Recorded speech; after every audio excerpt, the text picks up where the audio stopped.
الله الرحمن الرحيم إن الحمد لله نحمده ونستعينه ونؤمن به ونتوكل عليه ونعوذ بالله من شرور أنفسنا وسيئات أعمالنا. Assalamu alaikum wa rahmatullahi ta'ala wa barakatuh. Well, let me quickly lend a voice as if almost to summarize what we have been talking about. We've been talking about inclusive child upbringing, which denotes that it has to involve everyone. And there's a question I had asked severally at Binakum here. I had asked about things that we see all around us. We have the blessing of the oxygen that we breathe, alhamdulillah. And Almighty Allah has made it that the breeze that Allah makes to blow has brought a lot of things to our noses, nostrils, and our lungs. We give thanks to Almighty Allah for everything. Let me quickly tell you a joke first. There's somebody from my village who went to buy a standing fan from the market. And he asked that it should be tested before he would take it home. So as they plugged it and switched on, the fan was blowing. And the breeze was so much, he was enjoying it. At the point, he said, stop it, stop it. They said, well, you said we should test it. He said, yes, stop it because I don't want the breeze to finish. I don't want the breeze, the air coming from the fan. I don't want it to finish while you are testing it. It's too much like that. Reduce it, switch it off. So I don't finish by the time I get home. So they told him that it doesn't finish. It keeps doing that. Said, but where is it stored? Inside the fan. He actually thought it is the fan that brings the air. I said it's from my village, so I won't tell you what my village is. But you all agree that he was wrong, right? For thinking that the breeze was made by the fan. So where did the breeze come from? Where did the air come from? Does anybody know? Sometimes it comes gently, blowing you, caressing you gently. Cool breeze, gentle breeze. Making the plants to swing from right to left. Sometimes causing the trees to almost like dance. Sometimes making the leaves to wave to the sky.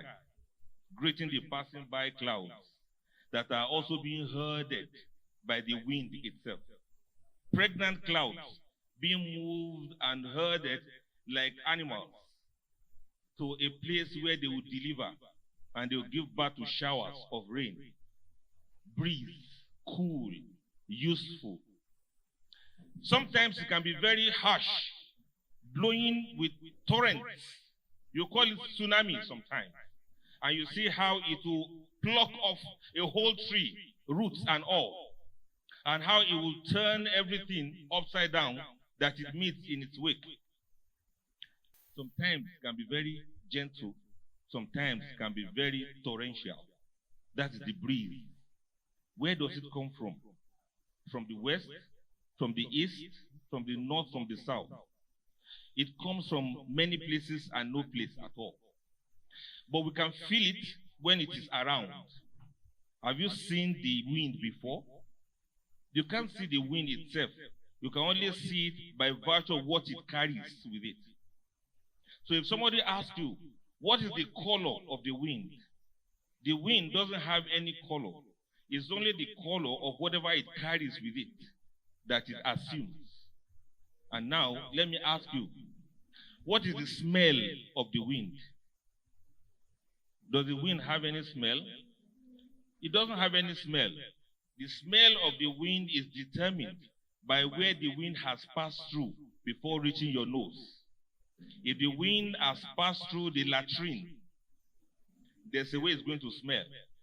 If the wind has passed through a flower garden, there's a way it smells. If the wind has passed through your kitchen, when you are cooking whatever you are cooking, there's a way it smells. Some winds, when they have passed through our throats, they have stayed in our stomachs, and they come out at the other side. The way they smell is determined by the beans you ate, determined by the eggs that you ate, determined by the mai that you ate, determined by even if you eat sawdust, it has its own smell. So if anybody asks, why are you people laughing? If anybody asks you what is the smell of the wind, the smell of the wind is determined by where the wind has passed through. The winds are like our children. How does a child become? What is the nature of a child? What is the destiny of a child? The prophet said every child has been born on a fitra. Every child is born with a clean slate. It is the parents sometimes and the environment and the school that turn the child to whatever the child eventually becomes in addition with the genetic stains that the child has gathered from the parents. In other words, a child will be successful. A child will smell like roses. A child will have fragrance if you allow the child to pass through a flower garden that has the roses, that has the lavender, that has the forget-me-nots, that has the tulips. All sweet smells that the breeze should pass through is what will determine what the breeze eventually come out to be. Everybody loves the smell of perfumes because the perfumes are brought into our noses by the breeze that carries it onto our senses. In other words, what these children become lies so much on we, the parents, that the children pass through. A child that is psychopath, a child that is destructive, a child that is disruptive, a child that is an enemy of the state, a child that is an enemy of every other person, that child must have been born by some parents. No child was downloaded through the internet. Who are these parents that brought up this kind of children? Who are the members of the community from which this child had grown? What school did this child pass through? Most of the time, the way we even think now have been shaped by the schools we pass through, by the parents that brought us up, by the people we have met, by the people we have seen, by the places we have been to, by the areas we have touched, by the things that have happened to us, by the circumstances that surround our being. We are so helpless as human beings. We have what we call al-qalb, that's the heart. And the prophet described the heart as a feather that is in the wind, tossed left and right as the wind desires. So our hearts are very flimsy and weak. And that is why parents must understand that you are the breeze. You are the lavender that the breeze is supposed to pass through. Don't forget also. Don't forget. When the breeze passes through the mountains, you hear some echoes and you hear some noise. The breeze doesn't have a voice. It's the places the breeze passes through that gives it those sounds and noises that you hear.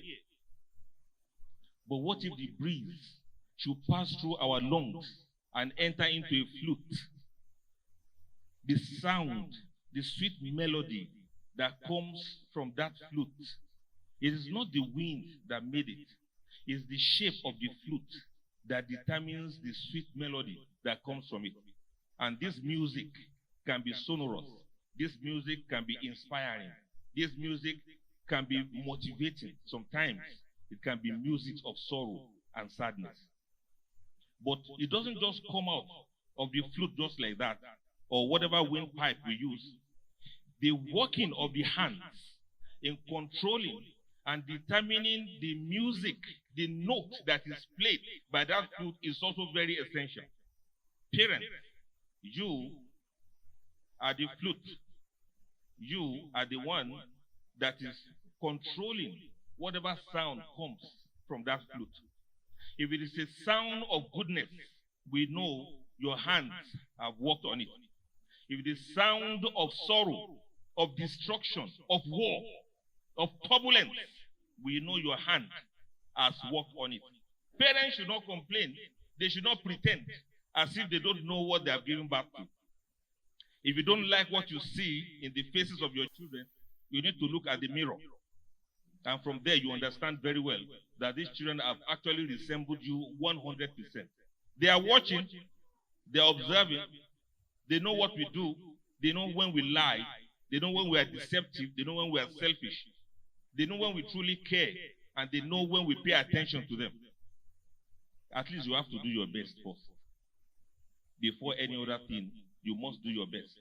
And if you can do your best, we are going to have a much better society as we have it now. Everybody must confess, we don't have time for these children. Everybody is I, me, and myself. Nobody cares as much. Even when we think we care, what kind of a mother, Dr. Sadiki, puts a 2-year-old child in school? What kind of a mother puts a 3-year-old child in the school when the child is supposed to be on your laps playing? Because we don't have what to do for them, we don't know what to do about them, we push them to a place where they can stop disturbing us. If parents are not ready, you can't rent a parent. You cannot rent a parent. You have a responsibility for bringing these children to this world. They passed through you. They came out of you. And you are going to be questioned about them. Why don't we think that our future lies in the way we treat these children and the way we handle them and the way we look at them? We have to be responsible as individuals, fathers and mothers. We have to be responsible as a community. We should be responsible as a nation. We also have to be responsible as the world at large. It is a problem of humanity now that the children are left to be whatever they want to be without any guidance, without any support, without any motivation. Addiction is mostly caused by lack of connection. Many of the children don't even know who they are. They can't even define themselves. And they just grow like that. Winds and breezes don't just blow like that. If you want them to be useful, you have to direct them. Even if you have to employ a organizer to assist you. Does anyone understand what I'm saying? Even if the organizer has to assist you in trapping the wind inside a tire so that it can become useful. You may have to do all you can, because the Prophet says, "Khairun nas anfa'uhum linnas." The best of all mankind is one that brings the best of benefits. If your child or your children don't bring benefit, what will they bring? What will be the opposite or other sides of benefits? Let everybody try and see what they can do and work on that. And finally, like I normally say whenever I do TV program and speak to people, I normally say that this world, this earth, this nation, this family, we did not just inherit these things from our parents. We actually borrowed it from our children. We did not inherit this world from our parents. We actually borrowed it from our children.